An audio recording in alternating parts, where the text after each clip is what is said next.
Hi, this is Mike from Mike's Unboxing Reviews and How To, and on today's video we take a look at the Thermalright Frozen Prism 240 ARGB in black.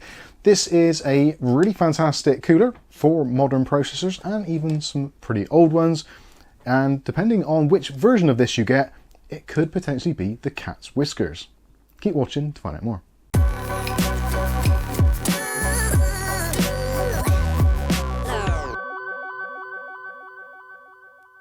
So in today's video, we're going to do an unboxing, see what it's all about, go through some of the specifications, show you the components all up close, and then we're going to do an installation and then do some testing on it to see what it's actually like. Now, I should say straight away, we've actually paid for this out of our own money, and I actually hugely regret it. This version, specifically the 240mm one ARGB in black, is actually the most expensive one of the entire lot, even if you include the 360mm versions. So my sincere suggestion is, if you are thinking of getting one of these and your case will fit a 360mm version, then definitely go for the 360mm version, at least here in the UK, if you're buying from amazon.co.uk. And of course, I'll put links in the video description so you can check out the local pricing for you individually. But yeah, at the moment, this one is coming in about £55 for the 240mm ARGB black. If you go for the non-RGB version, a little bit cheaper, around about £50. And if you go for the white version, it's about £45. So bizarrely, you pay about £10 more for it to be in black, which is kind of a reverse of what we used to experience. And if you look at the 360 versions, again, almost identical pricing. So if you can fit a 360, I would certainly go for that. The 360mm version of this in white ARGB is again about £45–46, which is kind of weird if you think about it. But I guess it's all about the economies of scale. And that is where Thermalright actually kind of really do make the mark on the PC industry. If they get a product which is super popular, then generally the prices are really, really low. Some of their less popular things are okay pricing, but slightly more expensive, as you find with this, because mostly these days people are buying white components for their computers, so if they're selling more, cost less to produce, economies of scale, all that kind of stuff. So anyway, hopefully you get the general idea, so do check out the links in the video description for pricing for you. I'm going to base my experience today on what I paid for this, about £55, and yeah, we'll see what it's like when we do the thermal test a little bit later. So in terms of the unboxing experience, so nice retail packaging, says what it supports on the box. So this is going to support pretty much all processors of around about the last 10 to 15 years, as far back as Intel 1366. But for AM4 users, still very relevant in today's market. And of course, this also supports the latest and greatest on the AM5 platform. Like I've said already, this is the addressable RGB version. So you get addressable RGB fans. Also, the pump head itself has a rotatable head and also addressable RGB lighting. If you go for some of the slightly cheaper versions, you can get one which still has the addressable RGB lighting on the pump head, but actually has plain fans, so potentially that might be an option for some of you.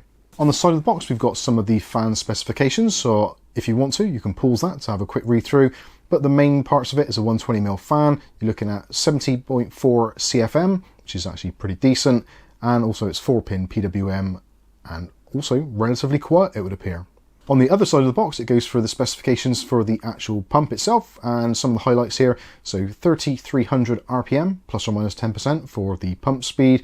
Also, it does say that it's under 23 dBA, which I find hard to believe, but we will certainly find out that a little bit later. And it is a ceramic bearing in there using a 12-volt 4-pin PWM connection. And taking the unit out of the box is pretty much what you'd expect. So this is again 240mm AIO. Got a nice bit of thermal tape branding on there, not too extravagant, and to be honest with you, most cases will probably hide that anyway. You've got the fans included, they are pre-mounted on there, which is excellent. You've also got some cable management guides for the tubes, although I would suggest for a lot of people it's probably best to take those off because it gives you a little bit more flexibility, especially if you're mounting on a slightly unusual angle. When it comes to the actual tubes themselves, or the pipes, you're looking at 400mm from pipe end to pipe end. Also, you can obviously include a little bit on there, about 30mm of the actual top. So yeah, pretty nice unit overall. And the fact that it's pretty much pre-assembled out of the box is going to help. And also putting in the screws is a little bit tedious. So nice that they've done that from the factory. When it comes to the pump head on the bottom there, so you've got a nice big cold plate on there, which is copper. And also there are Torx fittings on there. So if you ever need to refill it, take it apart, do any maintenance on it, then you can do relatively easily. There aren't any security screws as such, so that can be opened up should you ever need to. You've got the mounting ring, which is pre-installed and doesn't come off, so that is a fixed in place thing, so you don't have to faff around with that either. you've got two kind of crosshead screws on there for mounting it down to the appropriate mounting hardware for your specific motherboard. When it comes to wiring, something which I think I would have preferred to have seen on this is some pass-throughs on the PWM. So fortunately, when it comes to the PWM, it's still 4-pin PWM, which is always a nice thing to see, especially when we are still seeing some brands using 3-pin DC control, which isn't quite as good. But when it comes to the addressable RGB, you have got some pass-throughs. So you've got the normal 3-pin 5-volt addressable RGB, and also you've got a pass-through cable. So if you want to daisy chain some of these, if you've got limited amounts of headers on your motherboard, then that's absolutely fine. You can daisy chain them up. But again, I would have liked to have seen a daisy chain of some sort built into the fans, but don't worry, that is going to be taken care of actually in the accessories box. So let's take a quick look at what we get in there. So in the accessories box, you get all the usual stuff. So you get your instruction guide, which actually is pretty good, very nicely laid out. Unfortunately, it's not in color. I would have preferred for it to be in color due to the fact that some of the mounting hardware is actually color coded, but I think they've made it so it's relatively straightforward anyway. There is going to be a separate standalone video on how to actually install this, which will probably be linked in the video description. So if you want to see how it's installed in a very clear and methodical way, then check that video out. So things that are included in the bag. So there is actually a miniature fan hub. So this can have 3 devices connected into it, which then terminates into a single PWM header. This is going to be great if you're using maybe an ITX motherboard where you have got limited connectivity. So you can plug in the 2 fans and also the pump into one block, and then plug that straight into your CPU fan header. That's not always the best for controlling the pump speed, but certainly if you're in a jam, then it is quite handy. Also, you get screws for mounting the actual unit to your case. There is also an AMD bag. So this has got your AMD mounting kit. Like I said earlier, I would have liked for the instructions to have been in color, but it's pretty straightforward. So Team Red obviously is using the pinky red standoffs for the motherboard, so that's pretty straightforward. And when it comes to Intel, again, same sort of thing. So we've got blue standoffs for the various different Intel mountings, and they're all bagged up individually, so you can see what was available. And also there is a backplate for all your mounting hardware, screws, etc, etc. So yeah, pretty nice. Thermalright generally do quite a good job of this, and it's nice to see actually they've used resealable bags. So if you're somebody who kind of moves your system around or changes platforms from time to time, at least you can put all your bits and pieces back in the bag and keep it safe for later use. So overall, as it stands, yeah, pretty decent. Unfortunately, it's a little bit more expensive than I would like to have paid. I would have loved for this to have been the same price as the white versions, which would have made it extremely tempting. But I think that is pretty much it for the unboxing experience. So now I'm going to go off and do some testing, and we'll come back and see how well it actually does. Okay, so we've done the installation. It is installed, and I'm afraid, ladies and gentlemen, there's good news and there's also bad news. Now, the bad news is the fact that the pump on this thing, whether or not it's a fault on this particular model or not, I believe it is. I think it is a design characteristic.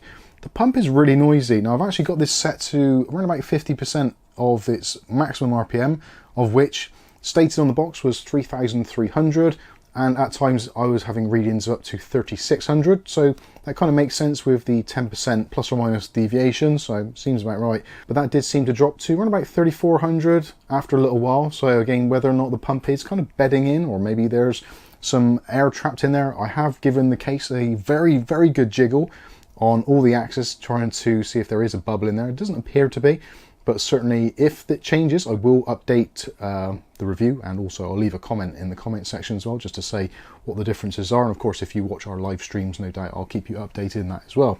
But the pump is really, really noisy, and at full blast with the cover off, because there is actually a rotatable cover on the top, which you can turn, obviously depending on which way you install the pump head, it gets even worse.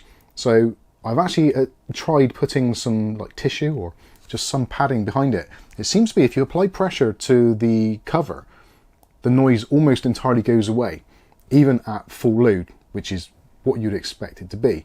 So let's let you listen. I've actually recorded it earlier, the noise of it. So let's have a listen now, and I'll give you some examples of what it actually sounds like. This is a test of the pump noise with the microphone approximately 6 inches from the pump. This is running at about half speed.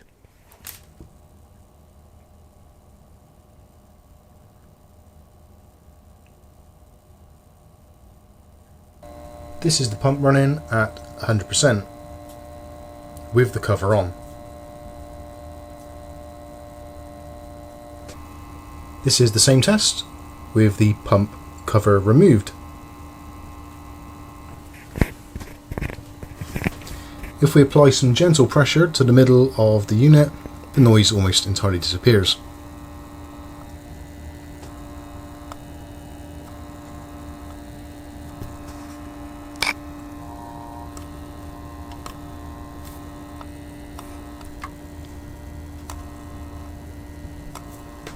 So there you go, that's what it actually sounds like. Please do let me know in the comment section what your thoughts on it are. Obviously, I'm using a lav mic here, so what you're hearing from the review may not be exactly what I'm hearing in real life. Certainly, I would suggest if you are buying one of these, perhaps try getting it from Amazon, just in case, because some of you may find this really intrusive. And actually, even now with it at 50%, there's a certain pitch to it, which is really frustrating me. Now, I do suffer with certain noises which really do kind of make me shudder. This is offensive to me. I wouldn't like using this on a permanent basis. I'm hoping that it goes away, but I don't think it will. So again, putting pressure on that top plate is, yeah, it's a bizarre thing. And I guess that is an unnecessary thing because you don't really necessarily need RGB on there. If it was a solid construction, the actual outer shell of it is all metal, but it's the plastic on the inside which seems to have some sort of resonance. Again, whether it's down to my installation or my particular setup, I honestly don't know, because my sample volume is 1, unfortunately. So I am actually tempted to send this back and get another one to see what happens. So that's the kind of bad news in terms of noise. If you're someone who appreciates silence in your PC, and let's be fair, if you're buying water cooling equipment for your PC, there's a reasonably strong chance that that is what you're after, the silence. You don't want the whooshing of air going through everywhere, or to have noisy fans because you're using water to keep your system cool. Other than that, the fans actually on the cooler itself, or actually on the radiator, fantastic, no issues with them whatsoever. They run really well, very quiet, noise levels exactly where you'd expect them to be, maybe a little bit on the quiet side, possibly drowned out a little bit by the pump on the AIO, which is unfortunate. But yeah, overall installation, very easy to do. Everything you need is in the box, so that's great.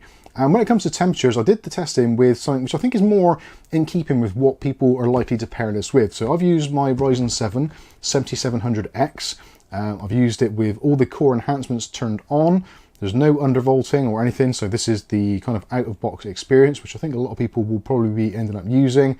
So if you are going to undervolt, or maybe do something with your system to try and tune it a little bit more, so use less energy, and obviously to give off less wattage or heat, then certainly your results will be more favorable. So this is worst case scenario.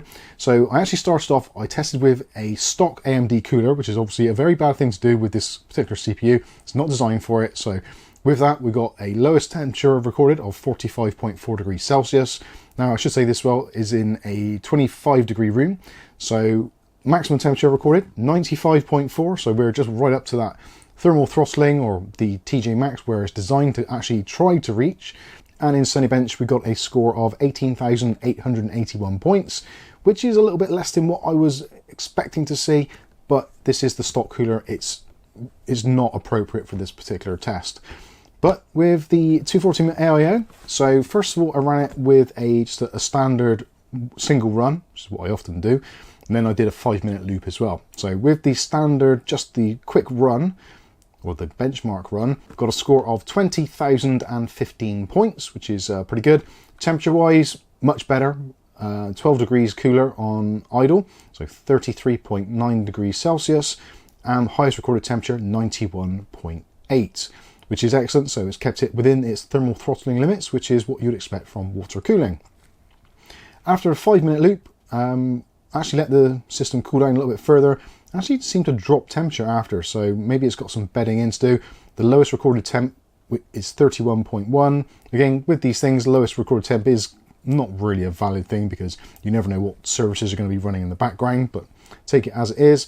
The highest recorded temperature, only very slightly more, about half a degree, so 92.4, easily within the margin of error territory, and potentially the room just warming up because it's been running for 5 minutes in a relatively small room. So I would say realistically it's exactly the same. So that means that this isn't restricting the processor, it isn't harming it.